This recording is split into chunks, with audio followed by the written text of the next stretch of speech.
We, the people of the United States, in order to form a more perfect union, establish justice, ensure domestic tranquility, provide for the common defense, promote the general welfare, and secure the blessings of liberty to ourselves and our posterity, do ordain and establish this Constitution for the United States of America.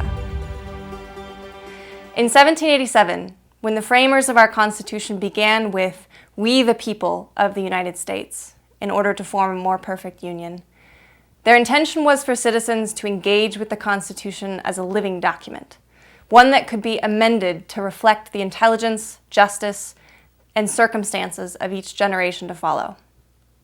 The framers counted on and expected every citizen to participate in the politics of government, continuing their work towards becoming a more just and perfect union. Even though at that time, the only citizens whose voices were to be heard were those of white male landowners. Throughout history, changes have been made at times of intense social pressure and shifting attitudes. Advancing the promise of a living constitution, the Founding Fathers came to the realization that slavery was both divisive and immoral, and amended the Constitution to abolish slavery. The women's right to vote came about through social consciousness and persistent pressure over a 70-year period, making it clear to the President and Congress what had been intolerable for women.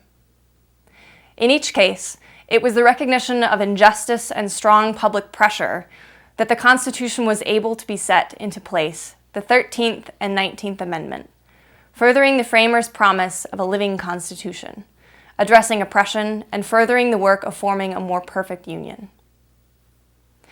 Where have we come from in our history? And more importantly, where are we going? Will the lure of power and influence blind us to our own detriment? What are the mistakes we've made in the past? And if we choose to continue as a democracy, how do we make certain that we do not recreate these same mistakes for ourselves again? In order to learn from one of our country's biggest mistakes, the internment of Japanese American families held against their will in American concentration camps during World War II, we have to understand the conditions which made it politically feasible and publicly acceptable to deprive American citizens of their constitutional rights. In 1980, a federal commission was created by Congress to study the causes that brought about the internment of nearly 120,000 members of Japanese American families. After 3 years of hearings, in 1983, the Commission on Wartime Relocation and Internment of Civilians published their findings in a report called Personal Justice Denied, citing the 3 main causes of the internment. The first cause was racism. Japanese immigrants began arriving in the United States during the 1880s, replacing Chinese laborers who were no longer welcome. Although the Chinese composed an insignificant number of the nation's population, Congress passed the Chinese Exclusion Act in order to appease worker demands and satisfy prevalent concerns about maintaining white racial purity. The Chinese Exclusion Act of 1882 was the first significant law restricting immigration into the United States.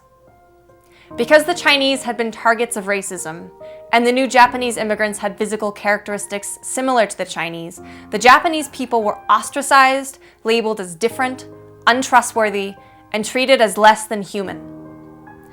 Anti-Japanese agitation also fed on racial stereotypes and the fear of so-called yellow peril.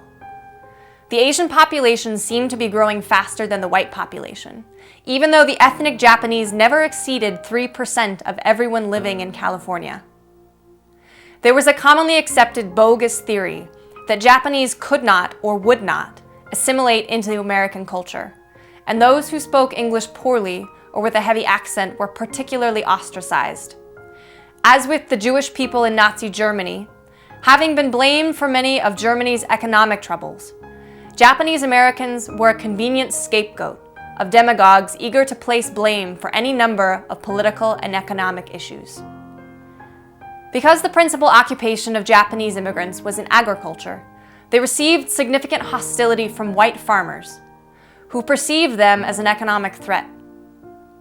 Yet after years of living productive lives in the United States, in the eyes of the US government, the Japanese were here strictly as laborers, never to be given the right to own land, and never permitted a path to citizenship. That was then. This is now. Where is racism today?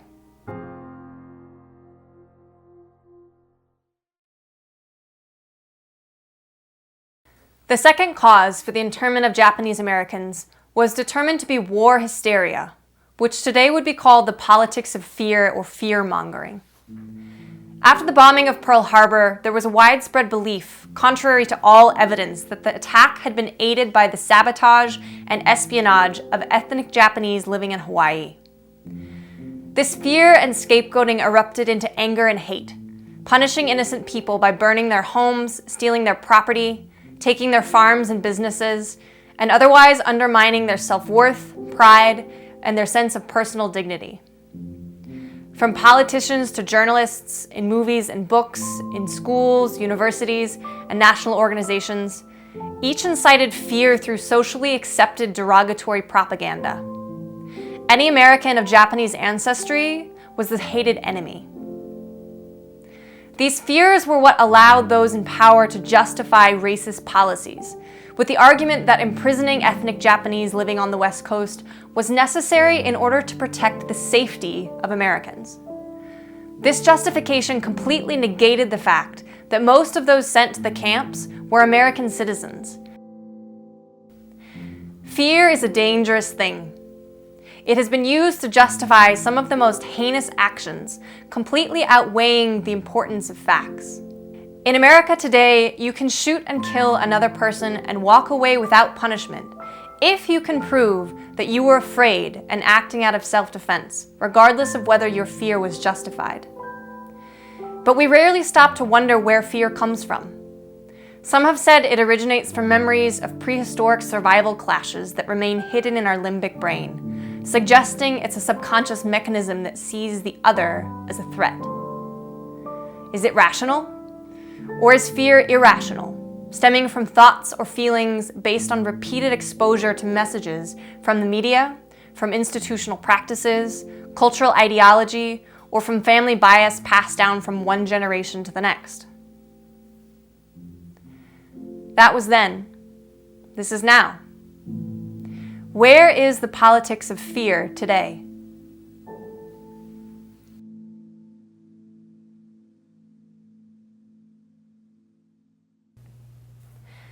The third cause for the internment of Japanese Americans was determined to be the failure of political leadership. Part of the failure of political leadership was political self-preservation at the cost of Japanese American lives. No politician wanted to be blamed for further attacks on American soil for failing to take action, so even those who felt differently about what was being decided failed to speak out. Decisions based on keeping one's job overrode the actual search for truth. Some agencies in the federal government were for the incarceration, while others were against it. It was never a unanimous decision, but when enough power and influence was brought to bear by both political parties, the decision was made to imprison Japanese Americans living on the West Coast. The president's executive order was a blatant violation of the 14th Amendment. The cause for this breach of the 14th Amendment was later on acknowledged to be a fabrication based on racial fear. The Assistant Secretary of War at the time revealed the prevailing attitude of those in charge when he said, "The Constitution is just a piece of paper to me." Conversely, reports from other government agencies studying the potential threat from Japanese Americans on the West Coast stated that the Japanese people were extremely loyal to the United States, and therefore there was no need for imprisoning them because of a so-called military necessity. These reports, however, were never taken into account. President Roosevelt, giving way to his own racial bias and receiving intense political pressure from Congress, violated his only oath of office, namely to preserve, protect, and defend the Constitution of the United States. He signed Executive Order 9066, stating that the Japanese internment was a military necessity. On February 19, 1942, the president sentenced nearly 120,000 innocent people to American concentration camps. That was then. This is now. Where is the failure of political leadership today?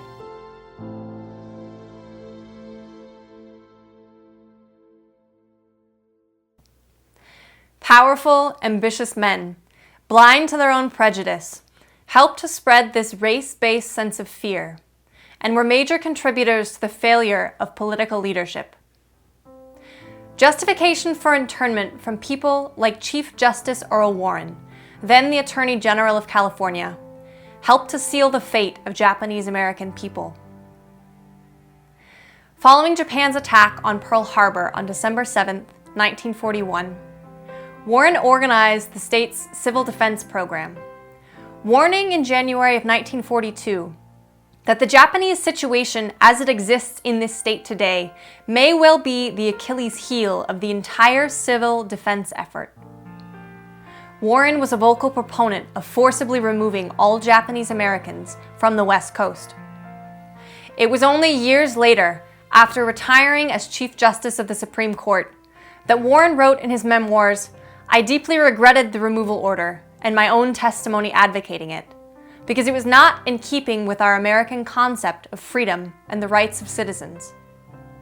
Whenever I thought of the innocent little children who were torn from home, school, friends, and congenial surroundings, I was conscience-stricken. It was wrong to react so impulsively, without positive evidence of disloyalty." As the Chief Justice of the Supreme Court, this was his deepest source of shame and most egregious failure, knowing that even regret was not enough to erase the damage he had done. Another example of men who wielded their power and prejudice to further the effect of racist fear came from the unlikely pen of Theodore Seuss Geisel, better known as Dr. Seuss. In his editorial cartoons, Seuss took advantage of the physical differences between Japanese and Europeans. His cartoons aided to increase paranoia and fear, especially on the West Coast. Later on, however, as he began to understand how his work was supporting the spread of anti-Japanese propaganda, Seuss worked to make amends for what he had done. He traveled to Japan to experience and learn who the Japanese people really were.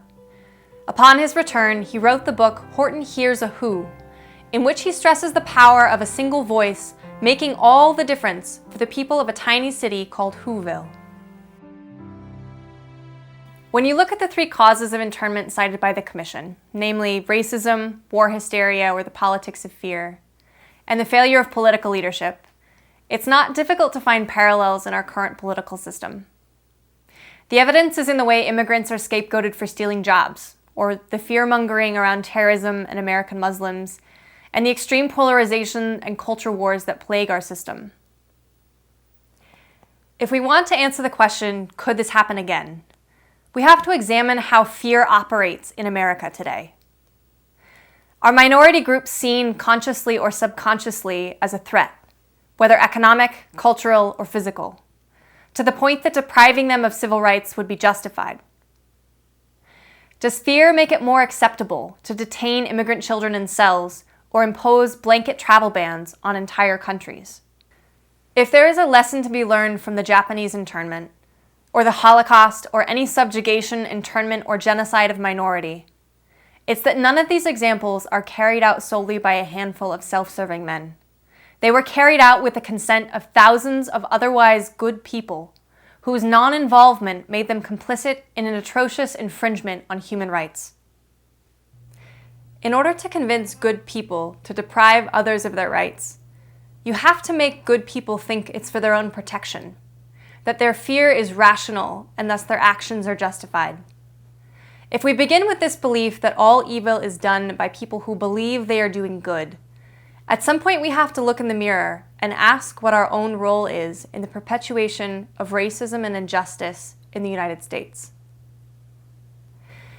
In January of 1838, President Abraham Lincoln gave a speech to a group of young men at the Lyceum in Springfield, Illinois, on the perpetuation of our institutions. He said, in essence, the end of our republic would never come from a foreign attack. All the armies of Europe, Asia, and Africa combined could not, by force, take us. If it ever reaches us, it will spring up from amongst us. It cannot come from abroad. If destruction be our lot, we must ourselves be its author and its finisher. As a nation of free people, we must either live through all time or die by suicide. Both politically and socially, we will always be at a crossroads, a decision place where political challenges and personal involvement in our country will test us. Threatening conditions of racism, the politics of fear, and the failure of political leadership, along with a flagrant appetite for power and influence, will always be at hand and will either make us a nation of grateful immigrant descendants or break us as a failed democratic experiment. Our first president, George Washington, expressed genuine concern that the alternate domination of one political party over another, allowing one party to enjoy temporary power over the government, would be used to obtain revenge on the other. Washington understood that if a wise people did not do their duty to discourage and restrain the overzealous development of political parties, it would be the end of America and the Constitution.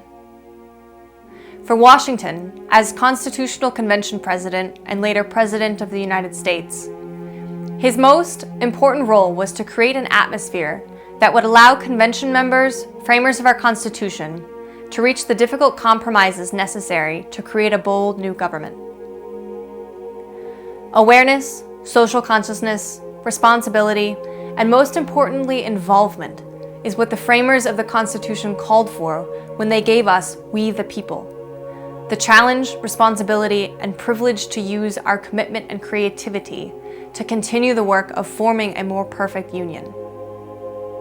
This begins with each of us using our voice to vote in our elections and actively involving ourselves in the legislative process. It begins with looking inward to explore the ways we unconsciously perpetuate and participate in various kinds of racism and injustice.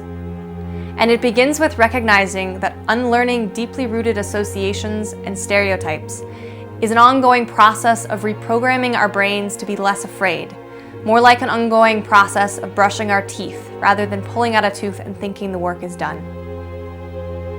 The notion of being a responsible citizen doesn't just begin and end at the ballot box.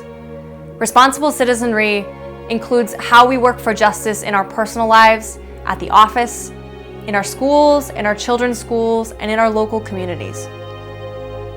Our choice and our challenge today is to further the Constitution's promise by engaging our talents, our hard work, our creativity, and our imaginations, whatever it takes, to reinvent ourselves and our country. This isn't the time for business as usual. This is the time for each of us to involve ourselves, standing up for what we believe in, working diligently and purposefully to make it happen.